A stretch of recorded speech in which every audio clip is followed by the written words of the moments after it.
नमस्कार शेतकरी बंधू आणि भगिनींनो, हरभऱ्याचा मोठ्या प्रमाणात पेरा झालेला आहे आणि सध्या हरभऱ्यामध्ये विविध समस्या आहे. फवारणीमधून त्या समस्या आपण कशा दूर करू शकतो? पहिली समस्या म्हणजे अळीचा अटॅक आता वाढत चालला आहे, तर त्यासाठी दीर्घकाळ परिणामकारक अळीनाशकं हे आपण प्रत्येक फवारणीमध्ये घेणं गरजेचं आहे. पहिला फवारा असो, दुसरा असो, तिसरा असो, त्यामध्ये अळीनाशकामध्ये दीर्घकाळ परिणामकारक अळीनाशकामध्ये इमान आहे किंवा सिंजो आहे किंवा विटारा प्लस किंवा राउडी हे उत्कृष्ट अळीनाशकं आणि दीर्घकाळ परिणामकारक आहे.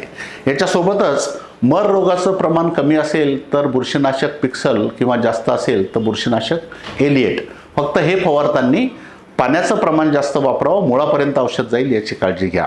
तिसरी गोष्ट, फुटवे कमी असेल तर आपण त्याच्यामध्ये टॉपअपचा वापर करू शकतो. फुलं लागेपर्यंत सुद्धा टॉपअप फवारलं तरी चालेल किंवा फूल लागल्यानंतरही फुटवे कमी असेल तर मग आपण टॉपअप हे संजीवक वापरू शकतो.